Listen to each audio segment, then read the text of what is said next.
The Blind Watchmaker, Richard Dawkins. Why the evidence of evolution reveals a universe without design. Chapter 4. Making tracks through animal space.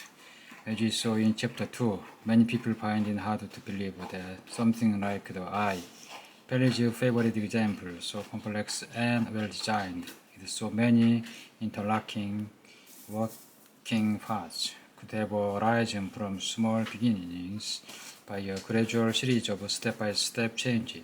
Let's listen to the problem in the light of such new institution as the BIMOP may have given us. Answer the following two questions. 1. Could the human eye have arisen directly from no eye at all in a single step? 2. Could the human eye have arisen directly from something slightly different from itself, something that we may call X? The answer to question 1 is clearly decisive no. The odds against yes answer for question like question 1 are many billions of times greater than the number of atoms in the universe. It would need a gigantic and vanishingly improbable leap across genetic hyperspace. The answer to question 2 is equally clearly yes, provided only that the difference between the modern eye and its immediate predecessor X is sufficiently small. Provided, in other words, that they are sufficiently close to one another in the space and all possible structure. If the answer to question 2 for any particular degree of difference is no, all we have to do is repeat the question for a smaller degree of difference. Carry on doing this until we find the degree of difference sufficiently small to give us yes answer to question 2.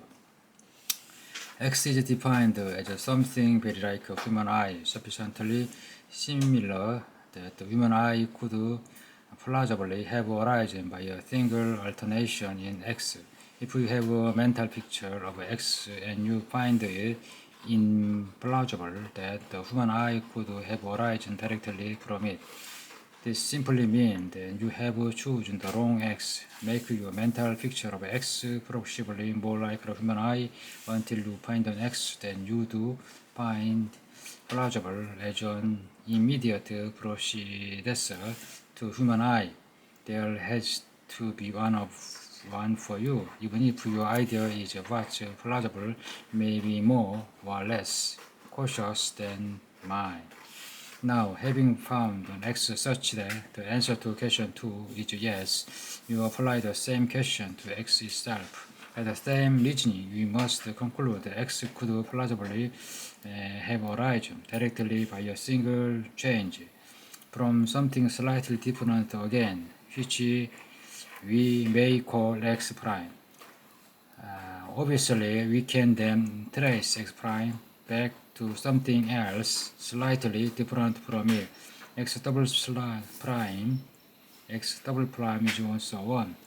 By interesting a large enough series of X's, we can derive a human eye from something not slightly different from itself, but very different from itself. We can walk a large distance across animal space, and our move will be plausible provided we take small enough steps. We are now in a position to answer a third question. 3. Is there a continuous series of X's connecting to a modern human eye to a state with no eye at all?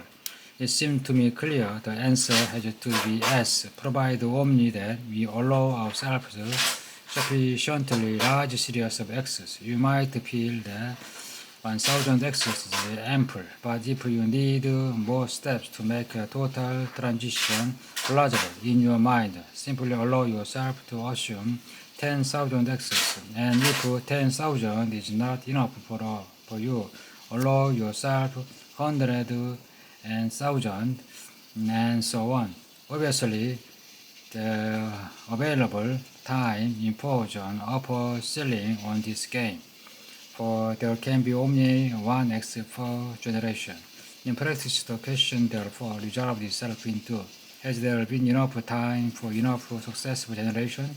We can't give a precise answer to the number of generations that would be necessary. But we do know is the geological time is awfully long. Just to give you an idea of the order of magnitude we are talking about, the number of generations separate us from our earliest ancestor is certainly measured in the thousands of millions. Given, say, 100 million X's, we should be able to construct a plausible series of tiny gradation linking a human eye to just about anything. So far, by a process of more or less abstract reasoning, we have concluded that there is a series of imaginable X's which are sufficiently similar to its neighbors that it could plausibly turn into one of its neighbors, and a whole series linking the human eye back to no eye at all. But we still haven't to demonstrate that it's plausible that this series of X's actually exists. We have two more questions to answer. 4. Considering which member of the series of hypothetical X's connecting the human eye to no eye at all, is it possible that one of them, was made available by random mutation of its predecessor? This is really a question about embryology, not genetics, and it's an entirely separate question from one of that worried the Bishop of Birmingham and others. Mutation has to work modifying the existing procedure of embryonic development. It's arguable that certain kinds of embryonic process are highly amendable to variation in certain directions. Highly current to variation in others. I shall return to this matter in chapter 11, so here I'll just stress again the difference between small change and large. The smaller the change you postulate, the smaller the difference between x double prime and x prime, the more embryologically plausible is the mutation concerned. In the previous chapter you saw the one purely statistically grounded, and any particular large mutation is inherently less plausible than any particular small mutation. Whatever problem may be raised by question 4, then we can at least see that the smaller we make the difference between any given x prime and x double prime, the smaller will be the problems. My feeling is that provided the difference between the varying intermediate in our series leading to the eye is sufficiently small, the necessary mutations are almost bound to be forthcoming. We are, after all, always talking about minor quantitative change in an existing embryonic process. Remember that however complicated embryological status quo may be in any given generation, each mutational change in the status quo can be very small and simple. We have one final question to answer. 5. Considering which member of a series of X's connecting the human eye to no eye at all, is it possible that every one of them worked sufficiently well that assist the survival and reproduction of the animal concerned? Rather oddly, some people have thought that the answer to this question is self-evident no. For instance, I quote from Francis Hitchings' book of 1982 called The Neck of the Giraffe, where dying went wrong. I could have quoted basically the same word from almost any Jorobage witness track, but I chose this book because a reputable publisher, Pembroke Ltd., saw P2 published, despite a very large number of errors which could quickly have been spotted in an unemployed biology graduate, or indeed undergraduate, had been asked to glance through his manuscript. My favorite, if you will indulge me just two in-jokes, are the comparing of knighthood of Professor John Maynard Smith and the description of Professor Ernest Mayer, the eloquent and most unmathematical critic of mathematical genetics, as the high priest of mathematical genetics. For the eye to work, the following minimum perfectly coordinated steps to have take place. There are many others happening simultaneously, but even a grossly simplified description is enough to point out the problem for Dainian theory. The eye must have clean and moist maintained in this state by the interaction of the tear gland and movable eyelid, whose eyelash also act a crude filter against the sun. The light then passes through a small transparent section of the protective outer coating, the cortina, and continues via lens and focus in the back of the retina. Here, 130 million light-sensitive rods and cones cause photochemical reaction, which transform the light into electrical impulses. Some 1,000 million of these are transmitted very second by means that are not probably understood to a brain which then take appropriate action. Now, it's quite evident that if the slightest thing goes wrong and root, if the cortea, the Fuji, the pupil fails to dilate and the lens becomes opaque, or the focusing goes wrong, then the recognizable image is not found. The eye either functioning as a whole or not at all. So, how did it come to evolve by slow, steady, infinitesimally small Dainian improvement?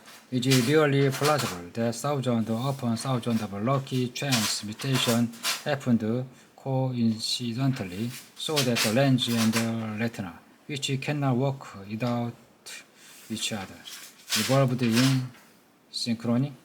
What survival value can there be in an eye that doesn't see? This remarkable argument is very frequently made, presumably because people won't believe its conclusion. Consider the statement: if the slightest thing goes wrong, if the focusing goes wrong, the recognizable image is not formed. The odds cannot be far from 50-50. Then you are reading these words through glass lenses. Take them off and look around. Would you agree that the recognizable image is not formed? If you not may, the odds are about 1 in 12 that are colorblind. You may well be astigmatic. It's not unlikely that without glass, your vision is misty blur.